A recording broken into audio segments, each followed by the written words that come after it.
السلام علیکم ورحمۃ اللہ وبرکاتہ الحمد للہ رب العالمین والصلاة والسلام علی رسولہ الکریم ومن تبعہم بإحسان الی یوم الدین اما بعد۔ سب سے پہلے اللہ رب العالمین کا شکر احسان ہے، اللہ تعالیٰ نے ہمیں یہاں جمع ہونے کی توفیق دی، اور الحمدللہ ایک مبارک سلسلہ ہم نے شروع کیا تھا سیرت النبی کا، اور الحمدللہ تقریباً ایک سال کے قریب عرصے میں الحمدللہ ہمارا یہ سلسلہ مکمل ہو رہا ہے، اور آج انشاءاللہ یہ اس سلسلے کی آخری کڑی ہوگی۔ آج وقت تھوڑا سا زیادہ ہوگا روز ہر ہفتے سے، لیکن انشاءاللہ ساری باتیں آپ لوگوں کے سامنے آ جائے گی۔ آخری بات جو پچھلے ہفتے ہم نے ختم کی تھی، غزوہ موتا سے متعلق باتیں ہم نے کی تھی، اور میں نے آپ کو بتایا تھا کہ غزوہ موتا کتنی شدت کی جنگ تھی، مسلمانوں کے لیے کتنی پریشان کن جنگ تھی۔ صحابہ اکرام ایک کے بعد دیگرے، جن کو اللہ کے نبی صلی اللہ علیہ وسلم نے سپہ سالار بنایا تھا، وہ ایک کے بعد دیگرے شہید ہوتے گئے۔ حضرت خالد بن ولید رضی اللہ تعالیٰ عنہ نے کمان سنبھالی اور صحابہ اکرام کو اس نرغے سے نکال لیا، اس پریشانی سے نکال لیا۔ اب جب وہاں سے مسلمان نکل چکے جنگ موتا سے اور بچ کر کے آ گئے، تو یہ بات پورے عرب میں پھیل گئی اور مشہور ہو گئی کہ مسلمانوں نے 3000 کے لشکر سے 2,00,000 کے لشکر کا مقابلہ کیا۔ 3000 کے لشکر سے 2,00,000 کے لشکر کا مقابلہ کیا، اور بغیر کسی بڑے نقصان کے وہ اس سے بچ کے نکل بھی گئے، باہر بھی آ گئے۔ یعنی جو ہے یہ مسلمانوں کا ایک عظمت لوگوں کے دلوں میں بیٹھ گئی کہ صرف 3000 کے لشکر نے جو ہے 2,00,000 کے لشکر کا مقابلہ کیا، اور بغیر کسی بڑے نقصان کے وہ لوٹ بھی آئے۔ یعنی اتنا شاندار کارکردگی مسلمانوں نے اس میں کر کے دکھائی۔ اب غزوہ موتا کے بعد سب سے اہم غزوہ جو مسلمانوں کا رہا، یہ فتح مکہ کا رہا۔ اور ابتدا میں جب ہم مدنی دور کا آغاز کر رہے تھے، میں نے آپ کو بتایا تھا کہ مدنی دور بھی 3 ادوار پر محیط ہے۔ سب سے پہلے اللہ کے نبی صلی اللہ علیہ وسلم پہلا دور رہا اسلام کی تاسیس کا، اسلام کو جو ہے مضبوط کرنے کا، مسلمانوں کو مضبوط کرنے کا پہلا دور رہا، جو صلح حدیبیہ تک رہا، وہ دور ہم نے دیکھا۔ دوسرا دور اللہ کے نبی صلی اللہ علیہ وسلم کا جو رہا، وہ امراء اور بادشاہوں کے نام خطوط کا، اور ان کو اسلام کے زیر اثر لانے کا، جو دوسرا دور فتح مکہ تک رہا، جو ابھی ہم لوگ دیکھیں گے۔ اس کے بعد تیسرا دور جو اللہ کے نبی صلی اللہ علیہ وسلم کا آخری دور رہا ہے، جس کا آغاز العلم نے کہا جنگ حنین سے ہوتا ہے، جس میں اللہ کے نبی صلی اللہ علیہ وسلم کی وفات تک یہ دور رہتا ہے، جہاں پر اسلام کی تکمیل کا اعلان اور دیگر چیزیں اس میں رہی ہے۔ تو موتا کے بعد ایک اہم غزوہ جو پیش آیا، وہ فتح مکہ آیا۔ وہ فتح مکہ یعنی مسلمانوں کا مدینہ سے مکہ کی طرف جانا اور مکہ پر قبضہ کرنا۔ اب میں نے آپ کو بتایا تھا ابتدا میں کہ صلح حدیبیہ جب ہوئی تھی، مسلمانوں اور مشرکین کے درمیان میں ایک صلح ہوئی تھی 10 سال کے لیے، کہ بھئی نہ مسلمان مشرکین پر حملہ کریں گے، نہ مشرکین مسلمانوں پر حملہ کریں گے، اور دونوں اپنے حلیفوں پر، یعنی جو جس کے ساتھ ہو جاتا ہے اس پر بھی حملہ نہیں کریں گے۔ اس میں ایک شرط یہ تھی کہ جو چاہے مسلمانوں کا حلیف بن جائے، جو چاہے مشرکین کا حلیف بن جائے، اور وہ آپس میں ایک دوسرے پر پھر حملہ نہیں کر سکتے۔ یہ بیعت ہو چکی تھی، یہ بات ہو چکی تھی، لیکن چونکہ مشرکین بدعہد تھے، ان لوگوں نے بدعہدی جو ہے ان کی فطرت میں تھی، لہذا چند مہینوں تک، بعض العلم نے کہا کہ 17-18 مہینے تک یہ معاہدہ برقرار رہا۔ اس کے بعد ہوا کیا، 2 قبیلے تھے، بنو بکر اور بنو خزاعہ۔ بنو خزاعہ یہ مسلمانوں کے ساتھ تھے، حالانکہ وہ مشرک ہی تھے، مسلمان نہیں ہوئے تھے، لیکن ان لوگوں نے مسلمانوں کا حلیف، مددگار بننا پسند کیا تھا، اور بنو بکر نے قریش کا حلیف بننا پسند کیا تھا۔ اب یہ دونوں آپس میں جنگ نہیں کر سکتے تھے، لیکن ہوا یہ کہ ایک مرتبہ جو ہے بنو خزاعہ کے کچھ لوگ ایک وطیر نامی کنویں کے پاس رکے ہوئے تھے، اور بنو بکر نے ان کو دیکھ لیا۔ چونکہ ان کی معاملات پہلے سے خراب تھے، لہذا بنو بکر نے ان پر حملہ کر دیا، اور قریش بھی وہاں پر تھے، ان لوگوں نے بھی ان کا ساتھ دیا، کہا کہ چھوڑو، محمد تھوڑی دیکھ رہے ہیں صلی اللہ علیہ وسلم، کہا وہ تو نہیں دیکھ رہے ہیں، ہم لوگ حملہ کر دیتے ہیں، لہذا ان لوگوں نے حملہ کر دیا۔ اب جب بنو خزاعہ پر حملہ ہوا تو عمرو بن سالم الخزاعی جو تھے، وہ پیارے نبی صلی اللہ علیہ وسلم کے پاس دوڑتے ہوئے مدینہ آئے، اور اللہ کے نبی صلی اللہ علیہ وسلم کو اس معاملے کی خبر دی، اور یہ بات پوری بتائی، اور چند اشعار بھی انہوں نے پڑھے۔ اللہ کے نبی صلی اللہ علیہ وسلم کو بڑا غصہ آیا۔ اللہ کے نبی صلی اللہ علیہ وسلم نے ارادہ کیا مکہ کی طرف، اور اللہ کے نبی صلی اللہ علیہ وسلم نے ان سے کہا کہ تم بے فکر رہو، تمہارا بدلہ لیا جائے گا۔ لہذا اللہ کے نبی صلی اللہ علیہ وسلم نے مکہ کی طرف چلنے کا ارادہ کیا، لیکن آپ نے بالکل خاموشی سے یہ کام کیا، کسی کو پتہ نہیں تھا. حضرت عائشہ رضی اللہ تعالیٰ عنہ سے آپ نے کہہ دیا تھا کہ تم جو ہے توشہ وغیرہ تیار رکھنا, یعنی اللہ کے نبی بالکل خفیہ رکھ رہے تھے, اور کہا تھا کہ کسی کو نہیں بتانا, کسی کو یہ بات پتہ نہیں تھی. لہذا اللہ کے نبی صلی اللہ علیہ وسلم ارادہ کر چکے تھے, لیکن مکہ والے, قریش والے یہ سمجھ چکے تھے کہ محمد اور صلی اللہ علیہ وسلم اور ان کے ساتھیوں کو پتہ چل گیا ہے کہ ہم نے بنو خزاعہ پر حملہ کر دیا ہے, اب یہ لوگ کوئی بڑی کارروائی کریں گے. کیوں؟ کیونکہ بدعہدی ہوئی ہے, عہد کو توڑا گیا ہے, صلح کو ختم کیا گیا ہے. لہذا مکہ والوں نے مشورہ کیا اور کہا کہ ایک کام کرتے ہیں, ہمارا جو سپہ سالار ہے ابو سفیان, اس کو مدینہ بھیجتے ہیں, یہ کہہ کر کے کہ ہم اس صلح کی تجدید کر رہے ہیں, اس کو واپس سے ہم لوگ قائم کریں گے اور مدت کو بڑھا دیں گے. لہذا ابو سفیان مدینہ آئے اور اللہ کے نبی صلی اللہ علیہ وسلم سے چاہا. اللہ کے نبی کو پتا تھا کہ یہ لوگ اس طرح کی حرکت کریں گے, اور اللہ کے نبی صلی اللہ علیہ وسلم نے کہہ دیا تھا پہلے ہی کہ میں ابو سفیان کو آتا ہوا دیکھ رہا ہوں, کیونکہ اللہ کے نبی کو پتا تھا کہ یہ لوگ اس طرح کی حرکت کریں گے.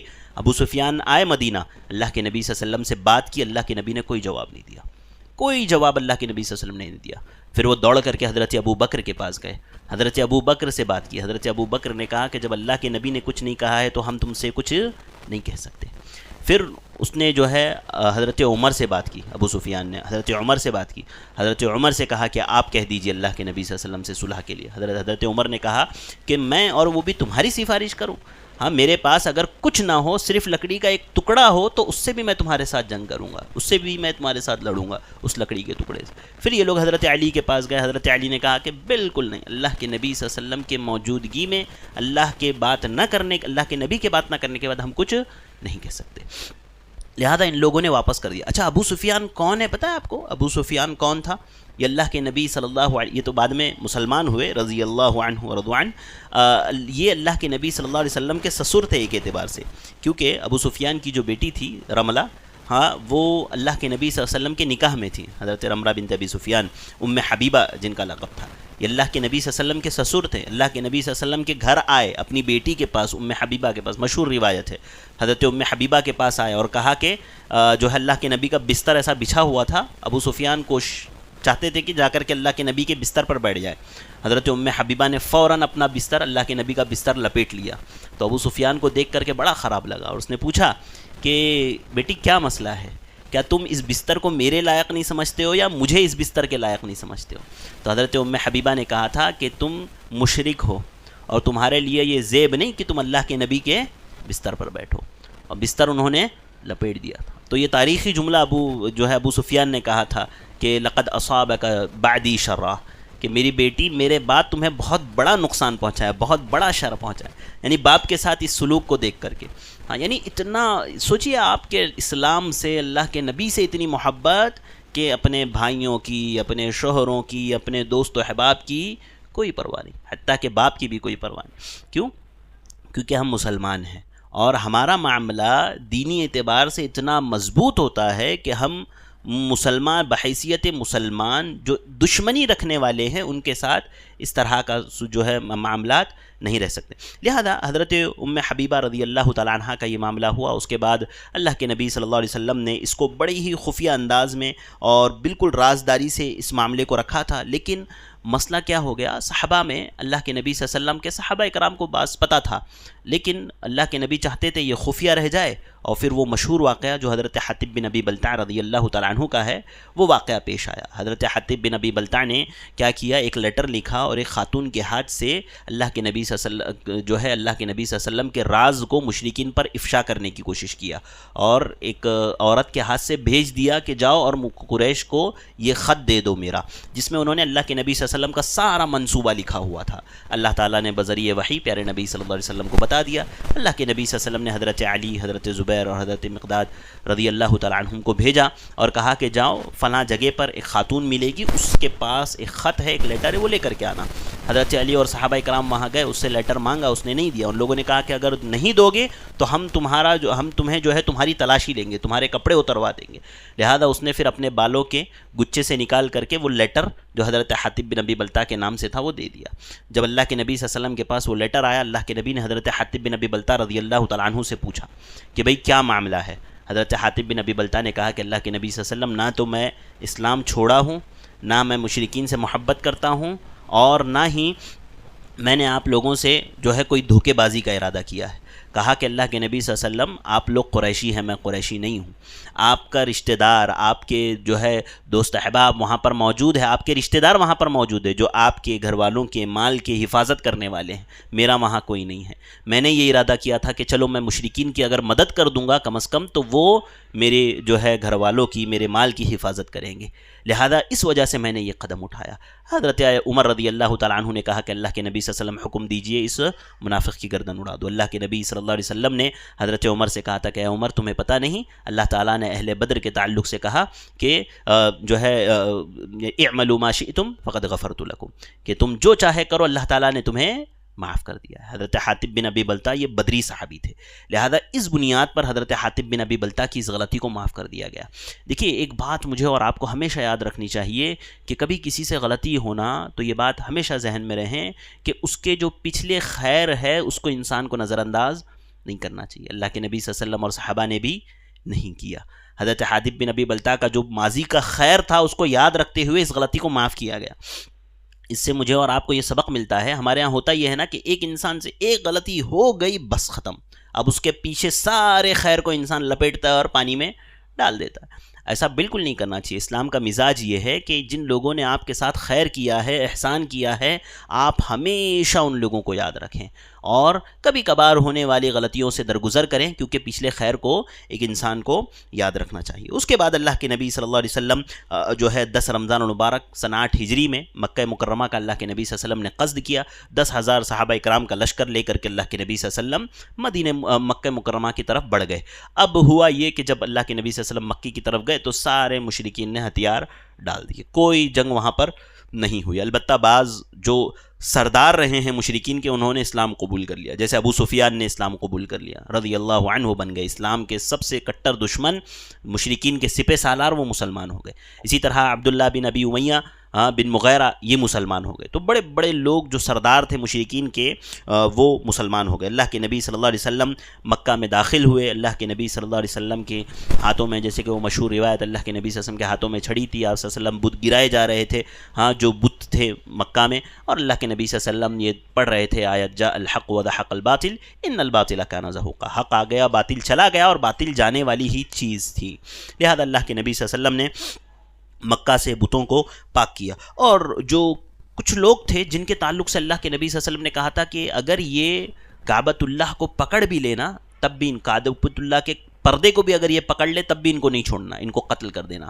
اور بعض جو ہے لوگوں کو امان اللہ کے نبی صلی اللہ علیہ وسلم نے دی، یعنی جن کو قتل کرنے کا حکم اللہ کے نبی نے دیا تھا، عبد العزیٰ بن قتل ہے، عبداللہ بن سعد بن ابی سراح ہے، اکرمہ بن ابی جہل ہے، حارث بن نوفل بن وہب ہے، مقیس بن صبابہ ہے، اسی طرح حبار بن اسود ہے، اس طرح کے کئی ایک لوگوں کو، اور اسی طرح ابن خدل کی جو 2 لونڈیاں تھی جو اللہ کے نبی صلی اللہ علیہ وسلم کی برائی بیان کرتی تھی اپنے اشعار میں، ان کو بھی اللہ کے نبی صلی اللہ علیہ وسلم نے قتل کرنے کا حکم دیا تھا۔ البتہ یہ 9 لوگ تھے، اہل علم نے کہا کہ 9 لوگ تھے جن میں سے 4 کو قتل کیا گیا اور باقیوں نے اسلام قبول کر لیا، باقی مسلمان ہو گئے، جس میں سے اکرمہ بن ابی جہل بھی ہے۔ اکرمہ بن ابی جہل جو ابو جہل کے بیٹے تھے، اکرمہ وہ کٹر دشمن تھے اسلام کے، وہ نکل گئے مکہ چھوڑ کر کے تاکہ کہ محمد صلی اللہ علیہ وسلم جو ہے قتل نہ کر دے۔ ان کی بیوی آئی اور اللہ کے نبی صلی اللہ علیہ وسلم سے امان مانگا، کہا کہ میرے شوہر اکرمہ کو امان دے دیجئے۔ اکرمہ گئے اور ان کے ساتھ ایک معاملہ ہوا جو کشتی کا معاملہ تھا، پھر وہ دوڑ کر کے آئی اور حضرت اکرمہ کو پکڑ کر کے لائی اور انہوں نے اللہ کے نبی صلی اللہ علیہ وسلم کے پاس آ کر کے اسلام قبول کر لیا۔ لہذا یہ بڑی شاندار اسلام کی جیت رہی، اور بہت سارے لوگ جو اسلام مسلمانوں کو تکلیف دینے والے، مسلمانوں کو مارنے والے، ہر طرح کے لوگ تھے، اللہ کے نبی صلی اللہ علیہ وسلم کو تکلیف دینے والے لوگ، آپ کے گردن میں کپڑا ڈال کر کے کھینچنے والے لوگ، آپ کے اوپر جو ہے آپ کو ہر طرح سے پریشان کرنے والے لوگ موجود تھے۔ لوگوں نے پوچھا اللہ کے نبی آپ کیا کریں گے ہمارے ساتھ؟ اللہ کے نبی نے پوچھا تمہارے ساتھ کیا کیا جائے؟ ان لوگوں نے کہا کہ آپ کریم ہیں، کریم کے بیٹے ہیں، آپ کرم کر دے تو بہت اچھی بات ہے۔ اللہ کے نبی صلی اللہ علیہ وسلم نے ان لوگوں سے کہہ دیا لا تثریب، آج میں تم سے وہی کہوں گا جو یوسف نے اپنے بھائیوں سے کہا تھا، لا تثریب علیکم اليوم اذهبوا انتم الطلقاء، کہ آج تم پر کوئی زرزنش نہیں، جاؤ میں نے تم سب کو معاف کر دیا۔ تو یہ اللہ کے نبی صلی اللہ علیہ وسلم کی رحم دلی، اللہ کے نبی صلی اللہ علیہ وسلم کی خیر خواہی کہ آپ نے اپنے دشمنوں کو معاف کر دیا۔ اور حقیقی معافی تو وہی ہے نا، ایک آدمی آپ کسی سے جھگڑا کر رہے ہیں، یا سمجھیے آٹو، آپ راستے میں بائک چلا رہے ہیں، ایک آٹو والے سے جا کر کے آپ بھیڑ گئے، اب آٹو والے سے بھیڑ گئے، اب آپ کی آپس میں جھگڑا ہو گیا، اب اندر سے آٹو والا نکلا بڑا تندرست، اب آپ اس کو مار نہیں سکتے، کچھ کر نہیں سکتے، تو آپ نے معاف کر دیا تو ٹھیک ہے بھائی، معاف کر دیا، کوئی بڑا کارنامہ نہیں. لیکن اگر ایسا شخص نکلیں کہ جس پر آپ مارنے کی طاقت رکھتے ہو، جس سے بدلہ لینے کی طاقت رکھتے ہو، اس کے بعد آپ معاف کر دیتے ہو، تو یہ اصل معافی ہے نا. اللہ کے نبی صلی اللہ علیہ وسلم نے اختیار ہونے کے باوجود اللہ کے نبی صلی اللہ علیہ وسلم نے ان لوگوں کو جو ہے معاف کر دیا. اور اس کے بعد کعبہ کی کنجی اللہ کے نبی صلی اللہ علیہ وسلم نے حضرت عثمان بن طلحہ سے لی. پھر اللہ تعالیٰ نے اس بات کا حکم دیا کہ وہ کنجیاں ان کو واپس کر دی جائے، وہ جو ہے چابیاں ان کو واپس کر دی جائے، اور وہ واپس کر دی گئی. اب یہ تھا اللہ کے نبی صلی اللہ علیہ وسلم کا فتح مکہ، اور بڑا شاندار رہا، اور اصل فتح یہی تھی. اب فتح مکہ کے بعد جو جنگیں ہوئی، انشاءاللہ 4 جنگوں کا تذکرہ ہوگا. فتح مکہ، جنگ حنین، جنگ طائف، اور اس کے بعد غزوہ تبوک. غزوہ حنین، غزوہ طائف، غزوہ تبوک، اور پھر اللہ کے نبی صلی اللہ علیہ وسلم کی آخری زندگی. تو یہ بڑا ہی شاندار معرکہ رہا، اور مسلمانوں کے لیے اب یہ ہو گیا تھا کہ بس مسلمان اب مضبوط ہو گئے، اب کوئی کچھ مسلمانوں کا نہیں کر سکتا. یہاں تک دوسرا دور ختم ہو گیا مدنی دور میں. اب تیسرا اور آخری دور جو رہا، یہ جنگ حنین سے لے کر کے اللہ کے نبی صلی اللہ علیہ وسلم کی وفات تک رہا، جو اسلام کی مضبوطی، اسلام کے جو ہے اللہ کے نبی صلی اللہ علیہ وسلم دین کی تکمیل، اور اللہ کے نبی صلی اللہ علیہ وسلم کی وفات پر محیط ہے. اب اس کے بعد جو سب سے بڑی جنگ پیش آئی، اس کے بعد ایک بڑی جنگ جو پیش آئی، وہ جنگ حنین ہے. ہوا کیا، آپ کو میں نے بتایا تھا کہ جب مکہ کی طرف اللہ کے نبی صلی اللہ علیہ وسلم روانہ ہوئے، آپ نے باتوں کو خفیہ رکھا تھا، اور 10,000 کا لشکر لے کر کے اللہ کے نبی صلی اللہ علیہ وسلم گئے تھے. لہذا راستے میں حوازن کے جو ہے قبائل تھے، اور ان کا علاقہ تھا حوازن کا. لہذا اللہ کے نبی صلی اللہ علیہ وسلم جب وہاں گئے تو بنو ثقیف اور حوازن والے سمجھ رہے تھے کہ محمد ہم پر حملہ کریں گے، اللہ کے نبی صلی اللہ علیہ وسلم ہم پر حملہ کرتے ہوئے جائیں گے، لہذا وہ تیاری کر چکے تھے. لیکن جب ان لوگوں نے دیکھا کہ نہیں، اللہ کے نبی صلی اللہ علیہ وسلم تو صرف مکہ گئے ہوئے ہیں، تو ان لوگوں نے اپنے آپ کو اور مضبوط کرنے کی کوشش کی. بنو ثقیف اور حوازن والوں نے اپنے آپ کو بہت مضبوط کرنے کی کوشش کی، اور لشکر جمع کیے. اللہ کے نبی صلی اللہ علیہ وسلم کو یہ بات پتہ چل گئی کہ بنو حوازن اور جو ہے بنو ثقیف والے آپ صلی اللہ علیہ وسلم سے جو ہے جنگ کی کوشش کر رہے ہیں، اور جنگ کی تیاری کر رہے ہیں. لہذا اللہ کے نبی صلی اللہ علیہ وسلم نے 12,000 کی فوج لی، یعنی وہ 10,000 جو صحابہ کرام مکہ میں آئے تھے مسلمانوں جو ہے جنگ کرنے کے لیے، اور جو ہے اس کے علاوہ 2,000 اور لشکر اس میں بڑھ گیا. 12,000 کا لشکر لے کر کے اللہ کے نبی صلی اللہ علیہ وسلم حنین کی طرف نکلے، جو حوازن اور بنو ثقیف والوں کا جو ہے گڑھ تھا، ان لوگوں کا علاقہ تھا. اللہ کے نبی صلی اللہ علیہ وسلم وہاں نکلے. اب یہاں پر دیکھیے مسئلہ کیا تھا نا، یہ جنگ بہت شدید خطرناک جنگ رہی. آپ نے دیکھا کہ کتنا آسانی سے مکہ فتح ہوا، یعنی مکہ میں بالکل کوئی جنگ نہیں ہوئی، کوئی مسئلہ نہیں ہوا. اور لیکن جو جنگ حنین تھی نا، کیونکہ مسلمان مضبوط ہو چکے تھے، مسلمانوں کو یہ اعتماد تھا کہ اب ہمیں کوئی ہرا نہیں سکتا، لہذا اللہ تعالیٰ نے پھر جیسے جنگ احد میں ہوا تھا، ویسے ہی معاملہ پھر جنگ حنین میں مسلمانوں کے ساتھ ہوا یہ کہ مالک بن عوف جو بنو ثقیف اور حوازن کا سردار تھا، ان لوگوں کا سپہ سالار تھا، اس نے بڑی چالاکی کی. اس نے کیا کیا کہ حنین کا جو علاقہ تھا جہاں پر مسلمان آنے والے تھے، اس نے رات ہی میں اپنے تیر اندازوں کو لگا دیا تھا، اپنے تیر اندازوں کو کھڑے کر دیا تھا. اب مسلمان جیسے ہی حنین پہنچنے والے تھے کہ ان لوگوں نے مسلمانوں پر حملہ کر دیا. اتنا سخت حملہ تھا، تیر انداز اتنے سخت تھے ان کے، اتنے خطرناک تھے کہ مسلمانوں کے پیر ڈگمگا گئے. اس کے باوجود صحابہ کرام نے مقابلہ کیا، پھر ان کو پیچھے ڈھکلا بنو ثقیف اور حوازن والوں کو. لیکن پھر یہ مطلب ہار کے قریب تھے، مسلمان مال غنیمت لوٹ رہے تھے کہ ان لوگوں نے پھر صف اندازی کی، بنو حوازن اور ثقیف والوں نے، اور مسلمانوں پر پھر سے تیر برسانا شروع کیے. اتنی سخت جنگ تھی، کہتے ہیں کہ صحابہ کرام پیچھے ہٹنے لگے، صحیح بخاری میں حضرت برا رضی اللہ تعالیٰ عنہ سے روایت ہے، کہتے ہیں کہ ان سے پوچھا گیا کہ کیا تم جنگ حنین میں اللہ کے نبی صلی اللہ جو ہے پیچھے ہٹ گئے تھے؟ تم لوگ جنگ حنین میں پیچھے ہٹ گئے تھے؟ حضرت برا رضی اللہ تعالیٰ عنہ نے کہا ایک موقع جنگ حنین میں ایسا آیا تھا کہ ہم پیچھے ہٹ گئے تھے، ہم واپس دوڑ رہے تھے الٹے پاؤں، لیکن میں نے دیکھا کہ اللہ کے نبی صلی اللہ علیہ وسلم سب سے آگے کی صف میں تھے، اور اللہ کے نبی صلی اللہ علیہ وسلم اپنے جانور پر، اپنے خچر پر سوار ہو کر کے اللہ کے نبی اعلان کر رہے تھے انا النبی لا کذب انی ابن عبد المطلب. آپ سوچیں دور اتنا خطرناک، اتنی شدت کی لڑائی، اتنی شدت کی جنگ کہ اس کے باوجود اللہ کے نبی صلی اللہ علیہ وسلم صف میں سب سے آگے. یہ بہادری ہے اللہ کے نبی صلی اللہ علیہ وسلم کی. ہاں حضرت برا کہتے ہیں کہ ہم نے دیکھا اللہ کے نبی سب سے آگے تھے صف میں. پھر اللہ کے نبی صلی اللہ علیہ وسلم نے حضرت عباس سے کہا کہ صحابہ اکرام میں اعلان کرو. ہاں صحابہ اکرام میں حضرت عباس رضی اللہ تعالیٰ عنہ نے زور زور سے اعلان کرنا شروع کیا. بلند آواز والے تھے. جن جن لوگوں کے کان میں اللہ کے نبی حضرت عباس رضی اللہ تعالیٰ عنہ کی آواز پڑی, ان لوگوں نے دیکھا کہ اللہ کے نبی پہلی صف میں کھڑے ہیں, سب صحابہ اکرام دوڑتے ہوئے آئے. اور اتنی شدت کی جنگ ہوئی کہ اللہ کے نبی صلی اللہ علیہ وسلم نے خود یہ بات کہی تھی کہ لڑائی نے اب شدت پکڑی ہے. اور پھر اللہ کے نبی صلی اللہ علیہ وسلم کا ایک معجزہ ظاہر ہوا. آپ صلی اللہ علیہ وسلم نے مٹی اٹھایا اور جو ہے ان لوگوں کی مکہ یعنی بنو ثقیف اور حوازن والوں کی طرف پھینکا اور کہا شاہت الوجوہ, ہاں کہ جو ہے چہرے بگڑ جائیں. لہذا وہ مٹی جو ہے ان لوگوں کی آنکھ میں گئی اور وہ لوگ الٹے پاؤں بھاگنے لگے. الٹے پاؤں وہ لوگ بھاگنے لگے. لہذا اللہ رب کے نبی صلی اللہ علیہ وسلم کا یہ معجزہ ظاہر ہوا اور اس طرح سے قبیلے حوازن اور ثقیف کے لوگ جو ہے ہار گئے. اور مسلمانوں کو یہاں پر بھی اللہ تعالیٰ نے سمجھیے ایک طرح سے شکست کے بعد اللہ رب العالمین نے مسلمانوں کو جیت دی. یہ جنگ حنین تھی اور بڑی خطرناک اور بڑی سخت جنگ رہی. اس کے بعد غزوہ طائف پیش آیا. غزوہ طائف بھی سمجھیے حنین ہی کا جو ہے بچا ہوا حصہ تھا. مسئلہ کیا ہوا تھا کہ حوازن اور جو ثقیف کے لوگ تھے وہ بھاگ کر کے طائف کے ایک قلعے میں پناہ لے لیے تھے. طائف کے ایک قلعے میں جا کر کے بند ہو گئے تھے. اللہ کے نبی صلی اللہ علیہ وسلم نے جب حنین میں ان لوگوں کو بھگایا تو آپ نے چاہا کہ طائف میں بھی جا کر کے ان کو بھگا دیا جائے تاکہ یہ لوگ بالکل ٹوٹ جائے. لہذا اللہ کے نبی صلی اللہ علیہ وسلم گئے اور طائف کا جو قلعہ تھا اللہ کے نبی صلی اللہ علیہ وسلم نے اس کا محاصرہ. چند دنوں بعد یہ واقعہ ہوا. اللہ کے نبی طائف گئے اور طائف کے قلعے کا محاصرہ کر لیا. اہل علم کے درمیان میں اختلاف ہے کہ کتنے دن یہ محاصرہ رہا. حضرت انس کی جو روایت ہے وہ بتاتی ہے کہ 40 دن تک محاصرہ رہا.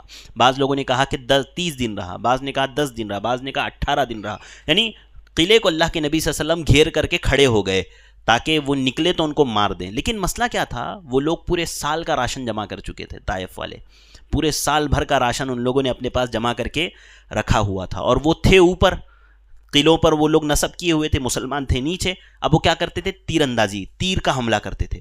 تو اتنا سخت ان لوگوں کا حملہ ہوتا تھا کہ اللہ کے نبی صلی اللہ علیہ وسلم کو اپنا پڑاؤ لے کر کے پیچھے ہٹنا پڑا. آج جہاں پر طائف کی مسجد ہے وہاں پر اللہ کے نبی صلی اللہ علیہ وسلم نے صحابہ کو لے کر کے دوبارہ ڈیرا ڈالا اور پھر وہاں پر اللہ کے نبی انتظار کرتے رہے. جب دیکھا اللہ کے نبی صلی اللہ علیہ وسلم نے کہ اب رکنے کا کوئی فائدہ نہیں ہے, نہ اندر جا پا رہے نہ باہر نکل پا رہے, اللہ کے نبی صلی اللہ علیہ وسلم نے بعض علم نے کہا کہ اللہ کے نبی نے منجنیق لگائی, وہ ہتھیار جو دیوار توڑنے کے لیے استعمال کیا جاتا ہے, پہاڑ کے قلعے کی دیواروں کو توڑنے کے لیے استعمال کیا. اللہ کے نبی صلی اللہ علیہ وسلم نے وہ تک لگایا, منجنیق نے سب کیا. آپ نے قلعے کی ایک دیوار کو توڑ بھی دیا, لیکن جب صحابہ اکرام اس پر چڑھنے لگے تو ان لوگوں نے کیا کیا, آگ کی جو کڑیاں تھیں وہ پھینکنا شروع کی, جس سے صحابہ اکرام کو بڑا شدید زخم لگا. کئی ایک صحابہ اکرام شہید ہوئے.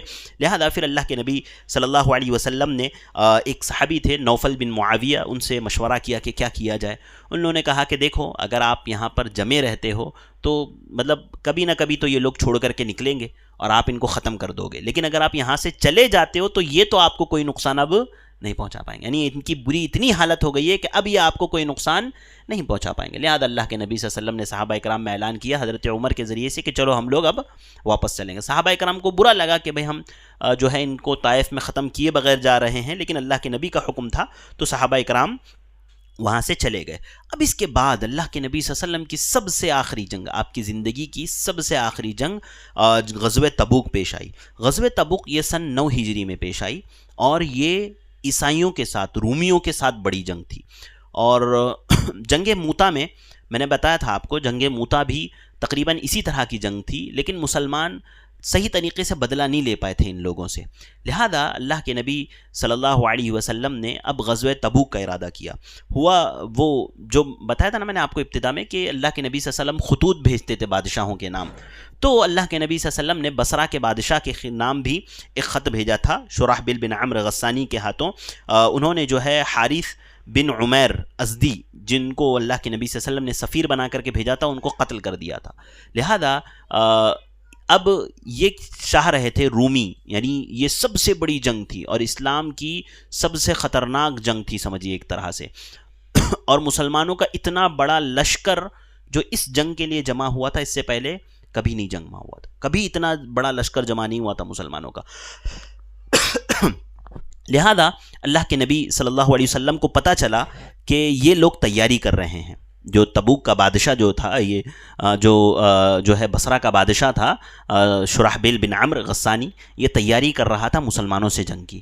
اللہ کے نبی صلی اللہ علیہ وسلم کو پتہ چلا کہ یہ بلا وجہ مسلمانوں سے جنگ کرنا چاہتے ہیں. اللہ کے نبی صلی اللہ علیہ وسلم نے جو ہے یعنی اللہ کے نبی صلی اللہ علیہ وسلم نے اب ارادہ کیا کہ ہم ان کو بالکل ختم کر دیں گے. اور آپ کو پتہ ہے اس جنگ کے لیے اللہ کے نبی صلی اللہ علیہ وسلم نے 30,000 کا لشکر جمع کیا تھا. 30,000 کا. اب تک ہم سن رہے تھے 3,300، ہاں، اور جو ہے 10,000 بہت سے بہت مسلمان، 12,000 بہت سے بہت جمع ہوئے، ہاں، حنین کے وقت. لیکن اب جو جنگ تبوک کا مسئلہ تھا، اس میں 30,000 کا لشکر اللہ کے نبی نے جمع کیا. اچھا، اس سے پہلے چند واقعات جو مشہور چیزیں ہیں، یعنی وہ مسجد زرار والا واقعہ ہوا کہ ان لوگوں نے مسجد زرار بنائی تھی مسلمانوں کو تکلیف پہنچانے کے لیے منافقین نے، اور اللہ کے نبی سے کہا تھا کہ آپ آ کر کے یہاں پر نماز پڑھا دیجئے. اللہ کے نبی صلی اللہ علیہ وسلم نے کہا تھا کہ نہیں، میں تبوک سے واپس آنے کے بعد نماز پڑھاؤں گا. پھر اللہ تعالیٰ نے وہ وحی نازل فرمائی تھی، لا تقم فیہ ابدا لمسجد اسس علی التقوی من اول یوم حق، کہ اللہ کے نبی آپ اس جگہ پر مت کھڑے رہیے جہاں پر جس مسجد کی بنیاد تقوی پر نہیں رکھی گئی ہے. تبوک کے بعد واپس آنے کے بعد اللہ کے نبی صلی اللہ علیہ وسلم نے اس مسجد کو گروا دیا تھا اور جلا دیا تھا. لہذا یہ واقعہ پیش آیا. اور کیسا ہے، تبوک کا جو وقت تھا نا، بڑا سخت وقت تھا. آپ سمجھیے، ماحول کو سمجھیے، وقت کو آپ سمجھیے. تبوک کا جو وقت تھا، ایک تو شدت کی گرمی، ساز و سامان کی کمی، فصلیں کٹنے کا وقت تھا. یعنی ہوتا ہے نا کہ کھیتوں میں فصلیں لگی ہوئی ہے، اب وقت ہے کٹنے کا. تو لوگ کیا کرتے ہیں، آپ بھی جانتے ہوں گے، جو گاؤں وغیرہ دیہات وغیرہ میں رہتے ہیں، جب فصلیں کٹنے کا وقت ہوتا ہے وہ کہیں نہیں جاتے، اور جو دوسرے شہروں میں ہیں وہ واپس گاؤں چلے جاتے ہیں. کیوں؟ ابھی فصلیں کٹنے کا وقت ہے، تاکہ فصلیں کٹی جائے اور بیچی جائے، اس طرح کی چیز. تو فصلیں کٹنے کا وقت تھا، تو بہت سارے منافقین نے جو ہے آنے سے عذرت پیش کیا، معذرت پیش کی، اور طرح طرح کے عذر لے کر کے آنے لگے.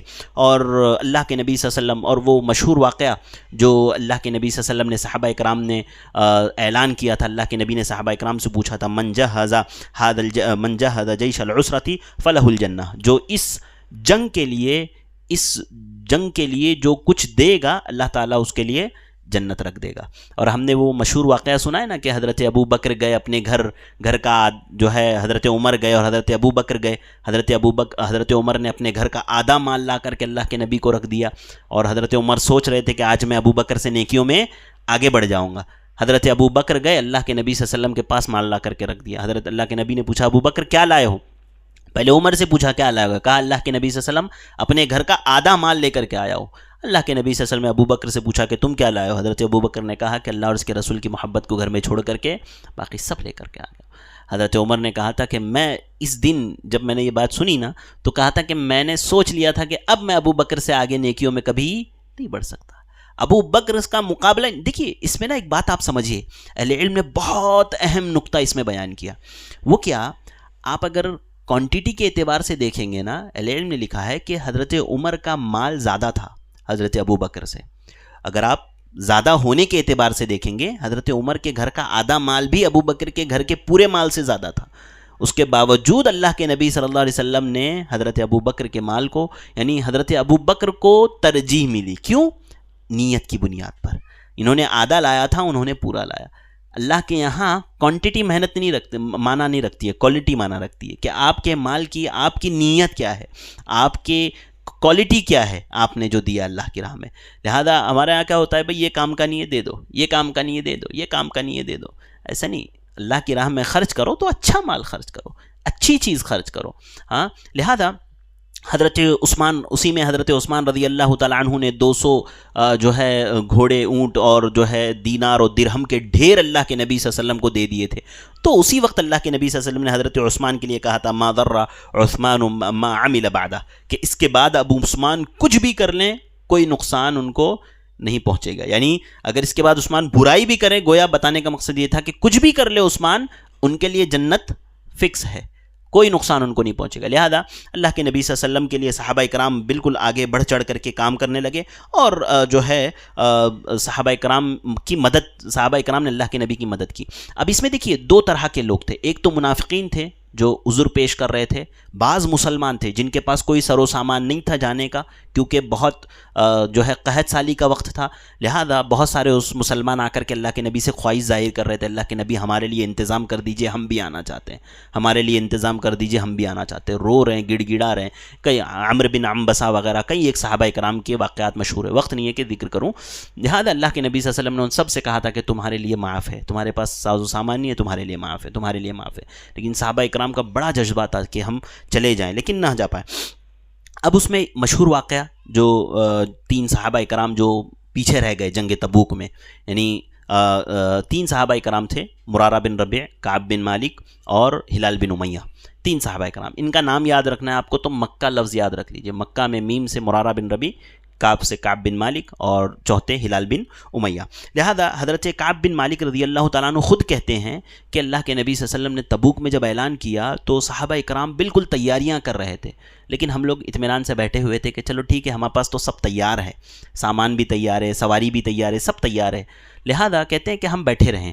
اللہ کے نبی صلی اللہ علیہ وسلم صحابہ اکرام کے نکلنے کا وقت آ گیا، تب بھی ہم یہ سوچتے رہے کہ چلو ٹھیک ہے، ان کو نکل جانے دو، ہم پیچھے سے نکل جائیں گے، ہم پیچھے سے نکل جائیں گے. پھر کہتے ہیں کہ وہ لوگ نکل گئے، وہ لوگ جو ہے کئی ایک لمبی مسافت تک پہنچ گئے، اور ہم یہ سوچ رہے تھے کہ چلو ٹھیک ہے اور تھوڑا آگے جانے دو، ہم تو ہمارے پاس تیز تر وہ ترار سواری ہے، ہم پیچھے سے جا کے ان سے مل جائیں گے.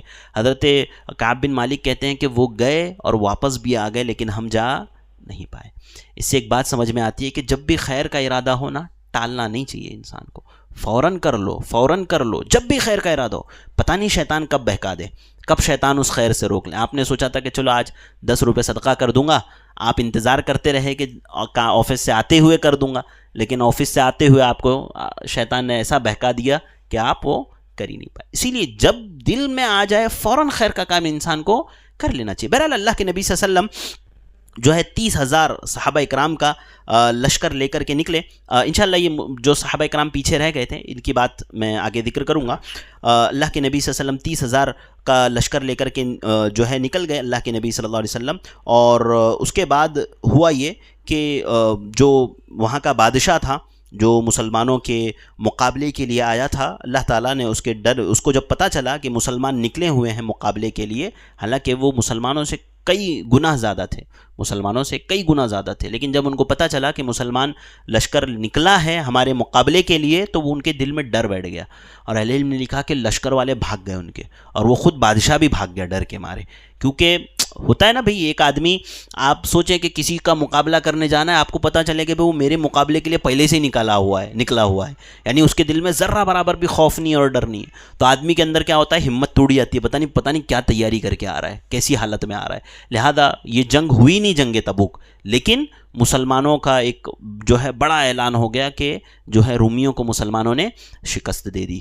اب اس کے بعد ہوا یہ کہ اللہ کے نبی صلی اللہ علیہ وسلم واپس آئے، اور یہ صحابہ کرام منافقین جو ہے آ کر کے جو ہے عذر پیش کرنے لگے، لیکن اللہ رب العالمین نے جو ہے ان لوگوں کے ساتھ یہ معاملہ کیا کہ ابتدا میں ان لوگوں سے کسی نے بات نہیں کی، تمام صحابہ کرام تینوں سے کوئی بات نہیں کرتا تھا. اللہ کے نبی صلی اللہ علیہ وسلم نے بالکل ان کا بائیکاٹ کر دیا. کہتے ہیں حضرت کعب بن مالک کہ ابو قتادہ میرے رشتہ دار تھے، میرے بھائی تھے، ہاں میں بار بار ان کی طرف جاتا تھا، وہ میرے سے منہ پھیر لیتے تھے. کہتے تھے کہ تمہیں لگتا ہے میں ایسا کر سکتا ہوں، پھر بھی وہ منہ پھیر لیتے تھے. ہاں، اور اتنا مجھے برا لگا، حتیٰ کہ کہتے ہیں کہ میں کعبۃ اللہ میں آ کر کے بیٹھا ہوتا، اللہ کے نبی صلی اللہ علیہ وسلم نماز پڑھ رہے ہوتے، اور اللہ کے نبی صلی اللہ علیہ وسلم مسجد میں نماز پڑھ رہے ہوتے، میں بیٹھا رہتا، اللہ کے نبی صلی اللہ علیہ وسلم میری طرف دیکھ رہے ہوتے، اور یعنی میں نماز پڑھ رہا ہوتا، اللہ کے نبی بیٹھے ہوتے، مجھے دیکھ رہے ہوتے. جیسے ہی میں اللہ کی نبی کی طرف دیکھتا، آپ چہرہ پھیرا لیتے. کہتے ہیں اتنا برا ہمیں لگتا تھا کہ کوئی ہم سے بات نہیں کرتا تھا، یعنی بائیکاٹ کر دیا تھا بالکل مسلمانوں سے. اور 40 دن تک یہ رہا. پھر 40 دن کے بعد بیویوں سے بھی کہہ دیا گیا کہ ان لوگوں سے الگ ہو جاؤ. بہت تکلیف کے دن گزرے. خود اللہ رب العالمین نے کہا وَعَلَى الثَّلَاثَةِ الَّذِينَ خُلِّفُوا حَتَّى إِذَا ضَاقَتْ عَلَيْهِمُ الْأَرْضُ بِمَا رَحُبَتْ، کہ اللہ تعالیٰ نے کہا کہ 3 لوگ وہ جو جنگ سے پیچھے رہ گئے تھے، اللہ کی زمین تنگ ہونے جو ہے کشادہ ہونے کے باوجود ان پر تنگ ہو گئی تھی، اتنی سخت حالات میں تھے. ہاں، کہتے ہیں کہ اللہ کے نبی صلی اللہ علیہ وسلم ہم لوگ رو کر کے اللہ رب العالمین سے دعائیں کرتے تھے. اللہ تعالیٰ نے 50 دنوں بعد ہماری توبہ کو قبول کر لیا. حتیٰ کہ حضرت کعب بن مالک کہتے ہیں کہ جب یہ آیت اللہ رب العالمین نے نازل کی کہ اللہ تعالیٰ نے ہمیں معاف کر دیا ہے، تو ایک صحابی رسول دوڑے ہم لوگوں کو خبر دینے کے لیے. کہتے ہیں کہ وہ ایک پہاڑی کی ٹیلے پر پہنچے اور اعلان کیا کہ کعب خوش ہو جاؤ، اللہ تعالیٰ نے تمہاری توبہ کو قبول کر لیا. حضرت کعب بن مالک کہتے ہیں کہ یہ سننا تھا، میں اتنا خوش ہوا کہ ایک قمیص میرے پاس تھی پہننے کے لیے، وہ بھی میں نے اس کو ہدیہ کر دی. ہاں، وہ بھی میں نے ہدیہ کر دیا، حتیٰ کہ بعد میں کہتے ہیں مجھے ادھار لے کر کے پہننا پڑا کپڑا. ہاں، ایک قمیص واپس مجھے بعد میں ادھار لے کر کے پہننا پڑا. یعنی اتنی خوشی کے مارے جو ایک کپڑا تھا وہ بھی صدقہ کر دیا. لہذا ایسے حالات صحابہ کرام کے بنے، اور جو ہے مسلمانوں کو اللہ رب العالمین نے جیت عطا کی. اب اس کے بعد اللہ کے نبی صلی اللہ علیہ وسلم اور صحابہ کرام کی کوئی جنگ نہیں ہوئی. اس کے بعد وفود کا داخلہ ہوا، وفود آنے لگے، اسلام قبول کرنے لگے. کئی ایک وفد آئے، جیسے وفد عبد القیس مشہور ہے وہ آیا. اسی طرح جو ہے وفد دوس آیا، وفد نجران آیا، وفد بنی حنیفہ آیا، وفد بنی عامر بن صعصعہ آئے. ایسے سب وفود آنے لگے اور جو ہے اسلام قبول کرنے لگے. وہ سورہ نصر ہے نا، اذا جاء نصر اللہ والفتح ورأیت الناس يدخلون فی دین اللہ افواجا، کہ جب فتح آ جائے گی تو تم دیکھو گے کہ لوگ جوق در جوق اسلام میں داخل ہو رہے ہیں. لہذا ایسے ہی ہوا کہ فتح کے بعد جو ہے بڑا یعنی وفود کا ایک سلسلہ لگ گیا اور اسلام قبول کرنے لگ گیا. اب اس کے بعد ایک آخری چیز بچی ہوئی تھی، وہ تھا حج. ابھی تک حج مسلمانوں نے نہیں کیا تھا اور نہ صحابہ اکرام نے کیا تھا. اللہ تعالیٰ نے سن 9 ہجری میں حضرت ابو بکر رضی اللہ تعالیٰ عنہ کو امیر حج بنا کر کے مکہ کی طرف روانہ کیا، اور امیر حج بنانے کے بعد حضرت ابو بکر کو روانہ کیا اور پھر پیچھے سے حضرت علی کو بھیجا کچھ آیتیں دے کر کے. سورہ توبہ کی جو آیتیں اللہ رب العالمین نے نازل کی تھی، براءۃ من اللہ ورسولہ الی الذین عاہدتم من المشرکین فسیحوا فی الارض اربعۃ اشہر واعلموا انکم غیر معجزی اللہ وان اللہ مخزی الکافرین. اللہ تعالیٰ نے یہ آیتیں نازل کی تو حضرت علی کو دے کر کے اللہ کے نبی صلی اللہ علیہ وسلم نے پیچھے سے حضرت ابو بکر کے بھیجا کہ جاؤ اور ابو بکر کو یہ آیتیں سنا دو. اس میں کیا اعلان تھا پتہ ہے آپ کو؟ اس میں اعلان یہ تھا کہ مکہ میں جو مشرکین ہیں اب ان کا وقت ختم ہونے والا ہے. یعنی اللہ کے نبی صلی اللہ علیہ وسلم نے فتح مکہ کے بعد مشرکین کو معاف کر دیا تھا نا، وہاں جو لوگ تھے اطمینان سے رہ رہے تھے، لیکن اللہ تعالیٰ نے مکہ کو مشرکین پر حرام کر دیا تھا. اس اعتبار سے کہ اللہ کے نبی صلی اللہ علیہ وسلم نے کہا کہ جن لوگوں کے ساتھ پہلے سے معاہدہ چلا آ رہا ہے، جتنے دن کا معاہدہ ہے وہ اتنے دن رہیں گے. یعنی 4 مہینے سے کم اگر معاہدہ ہے تو 4 مہینے سے کم دن تک وہ مکہ میں رہ سکتے ہیں. لیکن جن کا بغیر کسی مدت کے معاہدہ ہے کہ تم ہمیشہ یہاں رہ سکتے ہو، اللہ تعالیٰ نے کہا کہ اب وہ نہیں چلے گا. 4 مہینے کی مدت آپ کو دی جا رہی ہے مکہ کے مشرکین کو. 2 راستے آپ کے پاس ہے. پہلا راستہ یہ، یا تو آپ مسلمان ہو جاؤ اس مدت کے درمیان میں، اگر مسلمان ہو جاتے ہو تو تمہیں یہاں رہنے کی اجازت ہے. دوسرا راستہ یہ ہے کہ اگر مسلمان نہیں ہوتے ہو تو اس مدت میں اپنا بوریا بستر باندھو اور یہاں سے نکل جاؤ، یہاں سے چلتے بنو. اب آپ جزیرہ عرب میں مشرکین نہیں رہ سکتے. لہذا یہ اعلان دے کر کے حضرت ابو بکر کے ذریعے اور اگر جو ان دونوں میں سے کسی کو اختیار نہیں کرتا ہے تو پھر وہ حربی کافر ہوگا، پھر اس کو جنگ کرنا ہوگا مسلمانوں کے ساتھ. یا تو اسلام قبول کر لو یا تو یہاں سے چلے جاؤ. یہ اعلان دے کر کے حضرت علی کو اللہ کے نبی صلی اللہ علیہ وسلم نے حضرت ابو بکر کے ساتھ بھیجا. دیکھیں یہاں پر ایک سوال یہ پیدا ہوتا ہے کہ اللہ کے نبی صلی اللہ علیہ وسلم نے جو ہے یہ حج میں تاخیر کیوں ہوئی؟ کیوں اتنی تاخیر اللہ کے نبی صلی اللہ علیہ وسلم نے کی؟ مضبوطی آنے کے باوجود بھی، فتح مکہ ہونے کے باوجود بھی آپ نے حج نہیں کیا. اس کا سبب اہل علم یہ گناتے ہیں کہ چند برائیاں حج میں ہوتی تھی. جیسے جو ہے یعنی حج میں لوگ ننگا طواف کرتے تھے.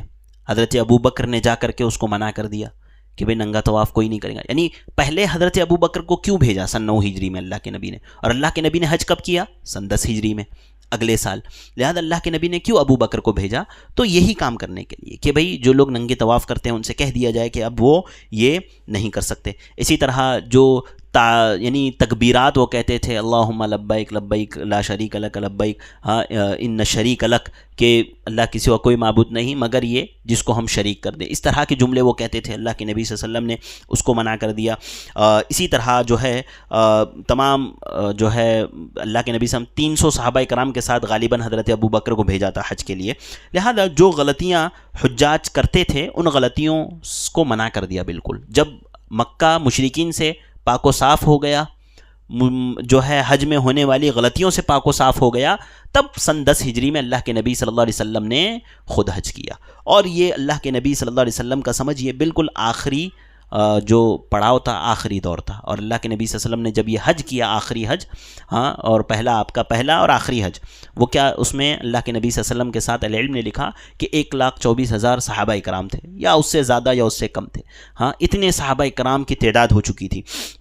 لہذا اللہ کے نبی صلی اللہ علیہ وسلم نے حج کیا، اور پھر یہاں سمجھیے یہیں سے اللہ کے نبی صلی اللہ علیہ وسلم کے لیے آثار ظاہر ہونا شروع ہو گئے۔ عرفہ کے میدان میں اللہ کے نبی صلی اللہ علیہ وسلم نے صحابہ اکرام کو جمع کر کے کہا، الا هل بلغت رسالہ، الا هل بلغت رسالۃ، کہ میں نے کیا تم تک رسالت نہیں پہنچا دی؟ صحابہ اکرام نے کہا بلا اللہ کے نبی صلی اللہ علیہ وسلم، ضرور آپ نے ساری باتیں پہنچا دی۔ اللہ کے نبی صلی اللہ علیہ وسلم نے اللہ تعالیٰ سے کہا اللہم اشہد، اللہم اشہد، اللہم اشہد، کہ اللہ تعالیٰ تو گواہ رہنا، اللہ تعالیٰ تو گواہ رہنا۔ اور پھر عرفہ ہی کے دن اللہ تعالیٰ نے دین کی تکمیل کا اعلان کیا، الیوم اکملت لکم دینکم واتممت علیکم نعمتی ورضیت لکم الاسلام دینا، یعنی دین کی تکمیل کا اعلان کیا گیا۔ اور پھر سمجھیے یہیں سے اللہ کے نبی کے وفات کے آثار، جب اللہ کے نبی صلی اللہ علیہ وسلم مینا میں تھے، اللہ تعالیٰ نے یہ آیت نازل کی، اذا جاء نصر اللہ والفتح ورأیت الناس يدخلون فی دین اللہ افواجا فسبح بحمد ربک واستغفر انہ کان توابا۔ آپ کو پتہ ہے اس صورت میں اگر آپ غور سے پڑھیں تو اس میں اللہ کے نبی صلی اللہ علیہ وسلم کو آپ کی وفات کی خبر دی گئی ہے۔ یہی وجہ ہے کہ حضرت عبداللہ ابن عباس رضی اللہ تعالیٰ عنہ جو تھے مفسر قرآن، حضرت عمر ان کو اپنے بازو میں بٹھاتے تھے۔ دوسرے جو صحابہ کرام تھے، بدری صحابہ کرام، ان کو غصہ آتا تھا کہ بھئی عبداللہ ابن عباس چھوٹا سا بچہ ہے، عمر ہمیشہ اپنے پاس کیوں بٹھاتے ہیں؟ بھئی بڑے بڑے صحابہ کرام ہیں، ان کو چھوڑ کر کے عبداللہ ابن عباس کو ہی کیوں بٹھاتے ہیں؟ حضرت عمر کو پتہ چلا، حضرت عمر نے صحابہ اکرام سے پوچھا کہ بتاؤ تمہیں اس صورت کے بارے میں کیا پتہ چل رہا ہے؟ تو صحابہ اکرام نے جو ظاہری باتیں سمجھ میں آ رہی تھی وہ بتایا کہ اللہ تعالیٰ نے اس میں فتح کی خوشخبری دی ہے، اللہ تعالیٰ نے اس بات کا اعلان کیا ہے کہ لوگ جوق در جوق زیادہ سے زیادہ اسلام قبول کریں گے۔ لیکن پھر حضرت عبداللہ ابن عباس سے جب اللہ کے نبی صلی اللہ علیہ وسلم نے پوچھا تو انہوں نے کہا کہ اس میں اللہ تعالیٰ نے اللہ کے نبی کو آپ کی وفات کی خبر دی ہے کہ اب دنیا میں آپ کا کام ختم ہو چکا، اب آپ کا وقت ہے اللہ کے نبی اللہ رب العالمین کی طرف رحلت فرمانے کا۔ اور بہت سارے آثار ظاہر ہو چکے تھے۔ اللہ کے نبی نے اس سال رمضان میں 2 بار اعتکاف کیا، حضرت جبرائیل کو 2 بار قرآن سنایا۔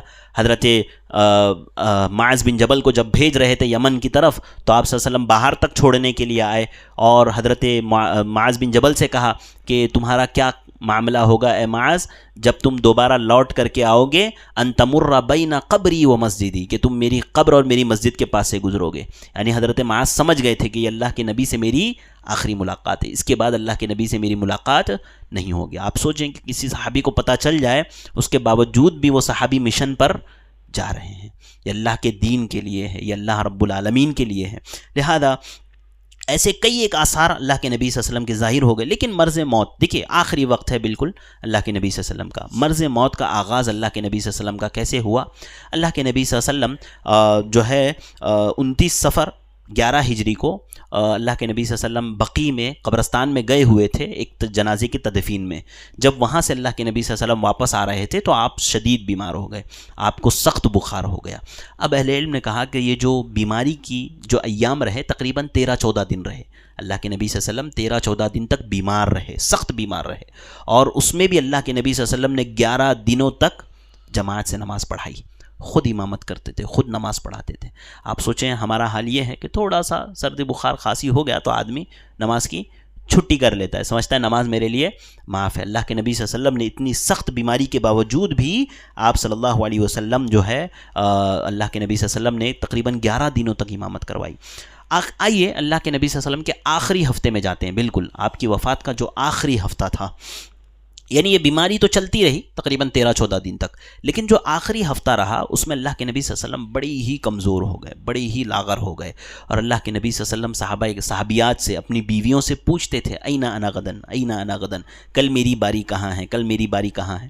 تو صحابہ کرام سمجھ گئے کہ صحابیات یعنی اللہ کے نبی کی بیویاں سمجھ گئی ہے کہ اللہ کے نبی صلی اللہ علیہ وسلم ابھی کہیں ایک جگہ رکنا چاہتے ہیں، لہذا اللہ کے نبی صلی اللہ علیہ وسلم کی بیویوں نے اللہ کے نبی سے کہہ دیا کہ اللہ کے نبی ہم اپنی باریوں کو آپ کے لیے وقف کرتے ہیں، آپ کو جہاں رہنا چاہتے ہیں آپ وہاں رہیے۔ لہذا اللہ کے نبی صلی اللہ علیہ وسلم نے حضرت عائشہ کے گھر کا انتخاب کیا، اور اللہ کے نبی صلی اللہ علیہ وسلم حضرت عائشہ کے گھر منتقل ہو گئے۔ آپ سوچئے حضرت عائشہ کو یہ شرف حاصل ہے کہ کہ اللہ کے نبی صلی اللہ علیہ وسلم کی اپنی زندگی کے آخری لمحات انہی کے گھر میں گزرے۔ حضرت عائشہ کہتی ہیں کہ میں اللہ کے نبی صلی اللہ علیہ وسلم کے جو ہے معوذات پڑھتی تھی، اللہ کے نبی کے ہاتھوں پر، اپنے ہاتھوں پر نہیں، اللہ کے نبی کے ہاتھوں پر دم کرتی تھی اور اللہ کے نبی کے جسم پر پھیرتی تھی، برکت کی نیت سے کہ اللہ تعالیٰ پیارے نبی صلی اللہ علیہ وسلم کو برکت دے گے اور آسانی ہوگی۔ اس کے بعد آئیے سمجھیے اللہ کے نبی صلی اللہ علیہ وسلم کی وفات سے تقریباً جو ہے 1 ہفتہ پہلے کا یہ معاملہ رہا اور اسی طرح چلتا رہا۔ وفات سے 5 دن پہلے اللہ کے نبی صلی اللہ علیہ وسلم کی بخار سخت ہو گئی، اللہ کے نبی صلی اللہ علیہ وسلم کی بخار سخت ہو گئی اور اللہ کے نبی صلی اللہ علیہ وسلم پھر بھی جو ہے اپنے گھر سے باہر نکلے۔ اللہ کے نبی صلی اللہ علیہ وسلم مسجد میں تشریف لائے، ممبر پر آپ صلی اللہ علیہ وسلم بیٹھے۔ آپ صلی اللہ علیہ وسلم نے صحابہ اکرام سے کہا کہ اللہ تعالیٰ نے ایک بندے کو 2 چیزوں کا اختیار دیا، ہاں تو اس نے جو ہے دنیا کا اختیار دیا، آخرت کا اختیار کیا، تو اس نے آخرت کو چنا۔ یعنی اللہ کے نبی بتا رہے تھے کہ مجھ سے پوچھا گیا کہ آپ کی وفات ہونے والی ہے، کیونکہ موت نبی کو بتا کر کے آتی ہے، انبیاء اکرام کو موت بتا کر کے آتی ہے، لہذا کہا کہ اس نے آخرت کو اختیار کیا۔ صحابہ اکرام کہتے ہیں بعض صحابہ اکرام سمجھ پائے، بعض نہیں سمجھ پائے۔ حضرت ابو بکر موجود تھے، آپ سمجھ گئے اور زاروں قطار رونے لگے۔ اہل علم نے یعنی اتنی تفصیل سے اس واقعے کو لکھا ہے نا کہ آپ پڑھیں گے آپ کو احساس ہوگا کہ کتنی سخت تکلیف، یعنی موت کی تکلیف آپ سوچئے نبی کو ہو رہی ہے۔ حضرت عائشہ کہتی ہیں کہ جب میں نے اللہ کے نبی صلی اللہ علیہ وسلم کی موت کی سختیوں کو دیکھا، مجھے اس کے بعد کسی کی بھی موت کی سختی دیکھتی مجھے احساس نہیں ہوتا، مجھے افسوس نہیں ہوتا کہ ایک نبی کو جب اتنی تکلیف ہو سکتی ہے تو دیگر لوگ تو چھوڑ دیجئے۔ آخری لمحات میں اللہ کے نبی صلی اللہ علیہ وسلم کہتے تھے لا الہ الا اللہ، کہ اللہ کے یعنی یہ جملہ کہتے ہیں اور کہتے ہیں کہ جو ان للموت سکرات، ان للموت سکرات، جو موت کی تکلیف بڑی زبردست ہے، موت کی تکلیف بڑی بھیانک ہے۔ اللہ کے نبی صلی اللہ علیہ وسلم اس کے بعد اللہ کے نبی صلی اللہ علیہ وسلم باہر نکلے، آپ ممبر پر بیٹھے اور پھر آپ صلی اللہ علیہ وسلم نے یہ حدیث بیان کی لعن اللہ الیہود والنصارى اتخذوا قبور انبیائہم مساجدا، کہ اللہ تعالیٰ کی لعنت ہو یہود و نصارہ پر، ان لوگوں نے اپنی قبروں کو، اپنے انبیاء کی قبروں کو مساجد بنا لیا۔ آپ سوچیں اللہ کے نبی صلی اللہ علیہ وسلم اپنی وفات سے قبل بھی عقید توحید کی دعوت دے رہے ہیں، توحید لوگوں کو سمجھا رہے ہیں، توحید لوگوں کو بتا رہے ہیں، کیونکہ قبریں ہی تو ہے نا شرک کا مرکز، شرک کا اڈا۔ ہاں اللہ کے نبی صلی اللہ علیہ وسلم توحید کی دعوت دے رہے ہیں، لہذا جو ہے اللہ کے نبی صلی اللہ علیہ وسلم نے یہ بات بیان کی۔ اس کے بعد اللہ کے نبی صلی اللہ علیہ وسلم کی وفات سے 4 دن قبل معاملہ یہ ہوا کہ اب آپ امامت سے بھی عاجز آ گئے۔ اب امامت تو کروا رہے تھے کنٹینیو، لیکن جب 4 دن بچیں تو اللہ کے نبی صلی اللہ علیہ وسلم کی حالت اتنی سخت ہو گئی کہ آپ صحیح سے کھڑے نہیں ہو پاتے، امامت نہیں کروا پاتے۔ اللہ کے نبی نے صحابہ اکرام سے کہا کہ مجھ پر لا کر کے پانی ڈالو۔ حضرت عائشہ بیان کرتی ہیں کہ 7 مشکیزیں پانی اللہ کے نبی صلی اللہ علیہ وسلم پر انڈیلا گیا۔ اس کے باوجود جب اللہ کے نبی صلی اللہ علیہ وسلم تھوڑا سا چلنے کے قابل ہوئے اور مسجد جانے کا ارادہ کیا کہ آپ بے ہوش ہو گئے۔ اللہ کے نبی صلی اللہ علیہ وسلم جب ہوش میں آئے، آپ کو بتایا گیا صحابہ اکرام جو ہے نماز کے لیے انتظار کر رہے ہیں۔ اللہ کے نبی صلی اللہ علیہ وسلم نے کہا مروا ابا بکر فلیصلی بالناس، ابو بکر کو حکم دو کہ وہ لوگوں کو نماز پڑھائے۔ آپ سوچیں نا کہ کتنی فکر نماز کی، کتنا یعنی نماز کتنی اہم عبادت ہے کہ آخری میں وفات کے وقت بھی اللہ کے نبی کہہ رہے ہیں کہ مروا ابا بکر فلیصلی بالناس، ابو بکر کو حکم دو کہ وہ لوگوں کو جو ہے نماز پڑھائے۔ آپ دیکھیے حضرت عائشہ بیان کرتی ہے کہ ہم نے حضرت حفصہ سے کہا کہ آپ اللہ کے نبی سے کہو کہ ابو بکر کو مت بولو نماز پڑھانے، آپ عمر کو بولو کہ وہ نماز پڑھائے۔ کیوں؟ اس لیے کہ جب ابو بکر آپ کے مصلی پر کھڑے ہوں گے نا، وہ اپنے آنسوؤں کو نہیں روک پائیں گے۔ حضرت ابو بکر جب آپ کے مصلی پر کھڑے ہوں گے اپنے آنسوؤں کو نہیں روک پائیں گے۔ میں نے جا کر کے حفصہ سے کہا کہ جاؤ اللہ کے نبی کو حکم دو۔ کہا، کہتی ہے کہ ہم لوگ گئے اللہ کے نبی کے پاس اور اللہ کے نبی سے کہا کہ اللہ کے نبی جو ہے ابو بکر کو حکم نہ دے نماز پڑھنے کا، اس لیے کہ وہ جو ہے بہت روئیں گے۔ لم یسمع الناس من البکا، حدیث کے الفاظ ہے کہ حضرت عائشہ کہتی کہ ہم نے کہا کہ اللہ کے نبی لوگ ان کی آواز نہیں سن پائیں گے، یعنی وہ اتنا روئیں گے کہ لوگ ان کی آواز کو نہیں سن پائیں گے۔ اس کے باوجود اللہ کے نبی نے کہا مروا ابا بکر فلیصلی بالناس، کہ ابو بکر کو حکم دو کہ وہ لوگوں کو نماز پڑھائے۔ اس کے بعد حضرت ابو بکر نے جو ہے اللہ کے نبی صلی اللہ علیہ وسلم کے مصلی پر کھڑے ہو کر کے اللہ کے نبی صلی اللہ علیہ وسلم کے بعد امامت کی، صحابہ اکرام کو نماز پڑھائی. اللہ کے نبی صلی اللہ علیہ وسلم کو تھوڑا سا افاقہ محسوس ہوا. اللہ کے نبی اگلے دن، اس کے بعد جب اللہ کے نبی صلی اللہ علیہ وسلم کی وفات سے 3 دن قبل جو ہے اللہ کے نبی تقریباً 3 سے 4 دن قبل اللہ کے نبی صلی اللہ علیہ وسلم آئے، اور جو ہے حضرت ابو بکر نے اللہ کے نبی صلی اللہ علیہ وسلم کی اقتداء میں نماز پڑھی. اللہ کے نبی اور صحابہ اکرام نے حضرت ابو بکر کی اقتداء میں نماز پڑھی. اس کے بعد جو ہے اللہ کے نبی صلی اللہ علیہ وسلم نے وفات سے 3 دن پہلے صحابہ اکرام کو نصیحت کرتے ہوئے کہا تھا کہ یاد رکھو تم میں سے کسی کو موت نہ آئے، لا یموتن احدکم وهو یحسن الظن باللہ، کہ تم میں سے کسی کو اس وقت تک موت نہ آئے جب تک کہ وہ اللہ سے اچھا گمان نہ رکھتا ہو. یعنی انسان کو ہمیشہ اللہ سے اچھا گمان رکھنا چاہیے، خیر کا گمان رکھنا چاہیے، صحیح گمان رکھنا چاہیے. کہا کہ تم میں سے کسی کو موت نہ آئے اس وقت تک جب تک کہ وہ اللہ سے اچھا گمان نہ رکھے. یعنی ہر انسان کو ہمیشہ اللہ رب العالمین سے اچھا گمان رکھنا چاہیے. اب اس کے بعد اللہ کے نبی صلی اللہ علیہ وسلم کی وفات کا دن حضرت جو ہے ایک صحابی رسول بیان فرماتے ہیں کہ سنیچر کا دن تھا. اللہ کے نبی صلی اللہ علیہ وسلم جو ہے تقریباً پیر کا دن تھا. اللہ کے نبی صلی اللہ علیہ وسلم جو ہے اپنے کمرے سے باہر نکلے. نماز فجر کا وقت تھا. حضرت ابو بکر لوگوں کو نماز پڑھا رہے تھے، اور کہتے ہیں کہ حضرت انس کی روایت ہے، غالباً حضرت انس کی روایت ہے. حضرت انس کہتے ہیں کہ میں نے دیکھا ابو بکر لوگوں کو نماز پڑھا رہے ہیں. اللہ کے نبی صلی اللہ علیہ وسلم اپنے چادر آپ صلی اللہ علیہ وسلم نے ہٹائی اور آپ نے مسجد کی طرف دیکھا، صحابہ اکرام کی طرف دیکھا.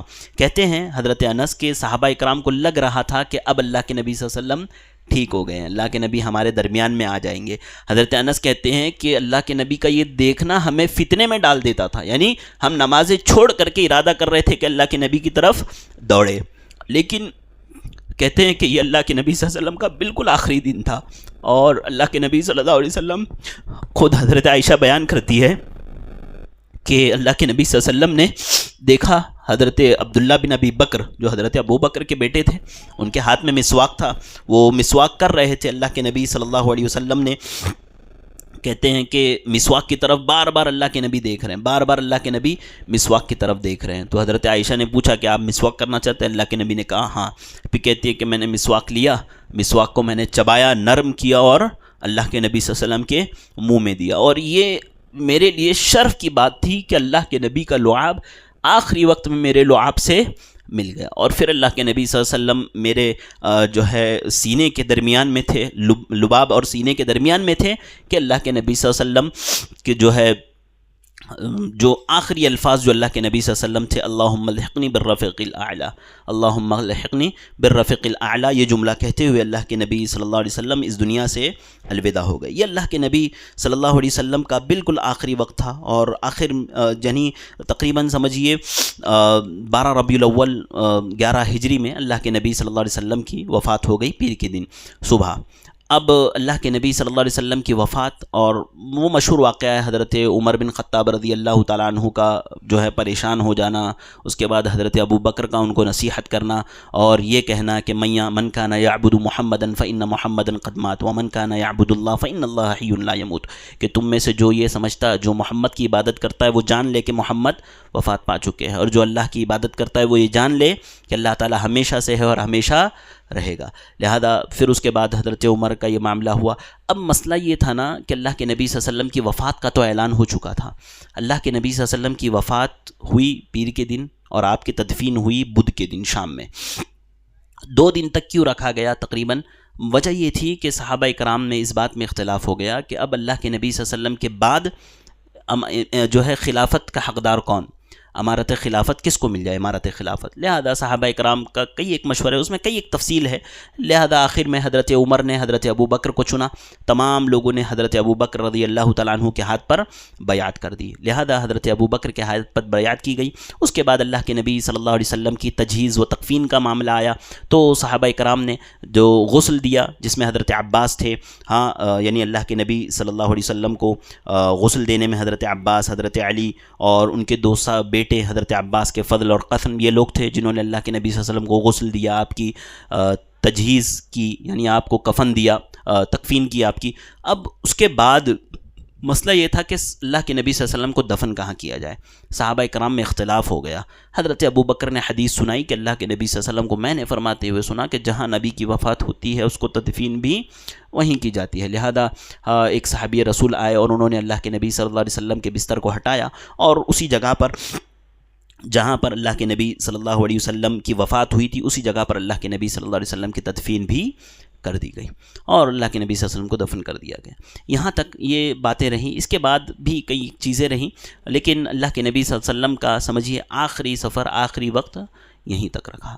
تو بڑی سخت یعنی بہت سخت حالات اللہ کے نبی صلی اللہ علیہ وسلم پر گزرے خصوصاً آپ کی وفات کے وقت. ہمیں پڑھنا چاہیے ہر مسلمان کو اللہ کے نبی صلی اللہ علیہ وسلم کے وفات کے حالات پڑھنے چاہیے جو احادیث میں آئے ہیں جس کو حضرت عائشہ نے مختلف الفاظ میں مختلف طریقوں سے بیان کیا ہے. انسان کو احساس ہوگا کہ سوچو آپ کہ ایک نبی ہے جس کو اتنی تکلیف ہو رہی ہے موت کے وقت. ہم تو پھر بھی انسان ہیں گنہگار ہیں دنیا کے گناہ ہیں. ہاں ہمارا کیا معاملہ ہوگا جب انسان یہ چیزوں کو پڑھتا ہے ایمان مضبوط ہوتا ہے خیر کا دل چاہتا ہے خیر میں مزید آگے بڑھنے کی کوشش کرتا ہے. ہاں لہذا یہ اللہ کے نبی صلی اللہ علیہ وسلم کی سیرت تھی جس کو ہم نے سنا. سب سے پہلے تو میں اللہ رب العالمین کا شکر گزار ہوں. اللہ تعالیٰ نے مجھے یہ توفیق دی کہ میں چند باتیں آپ لوگوں کے سامنے رکھ سکوں تاکہ میں خود اور ہم تمام اس پر عمل کر سکیں. یاد رکھیے سیرت کا ایک حصہ یعنی کچھ باتیں میں نے آپ کے سامنے یہ نہیں کہہ سکتا کہ میں مکمل سیرت میں نے بیان کر دی ہے. بہت ساری چیزیں اس میں ہیں جس کو ہمیں پڑھنا چاہیے سمجھنا چاہیے. ہاں ان چیزوں پر جو ہے ان چیزوں سے اپنے آپ کو جو ہے بہتر سے بہتر بنانے کی کوشش کرنی چاہیے. اللہ کے نبی کے اخلاق پڑھیں آپ کا کردار پڑھیں صحابہ کرام کے اخلاق پڑھیں ان کے کردار پڑھیں آپ مشہور صحابہ کرام کے بارے میں پڑھیں. یہ بہت چیزیں ہیں پڑھنے کے لیے لیکن جذبہ انسان کے اندر ہونا چاہیے ارادہ ہونا چاہیے. لہذا اللہ تعالیٰ سے ہم تمام کو اللہ کا شکر ادا کرنا چاہیے کہ کم از کم جیسے بھی ہو ٹوٹے پھوٹے الفاظ میں ہم نے کم سے کم اللہ کے نبی صلی اللہ علیہ وسلم کی سیرت کو پڑھنے کی کوشش کی. ہاں اللہ تعالیٰ سے دعا اللہ تعالیٰ اسے قبول فرمائے. اللہ تعالیٰ ہم تمام کو ان سے دروس اور عبر حاصل کرنے کی توفیق عطا فرمائے. اللہ رب العالمین ہمیں باعمل بنا اور اللہ تعالیٰ ہمیں جب تک زندہ رکھ اسلام پر زندہ رکھ جب بھی ہمارا خاتمہ ہو خاتمہ بالخیر ہو آمین. آخر میں آپ تمام کا بھی شکر گزار ہوں کہ الحمدللہ آپ لوگ جڑے رہیں سنتے رہیں. اللہ تعالیٰ آپ تمام کو بھی جو ہے اس کا بہتر بدلہ عطا فرمائے آمین. وآخر دعوانا الحمدللہ رب العالمین. السلام علیکم ورحمۃ اللہ وبرکاتہ.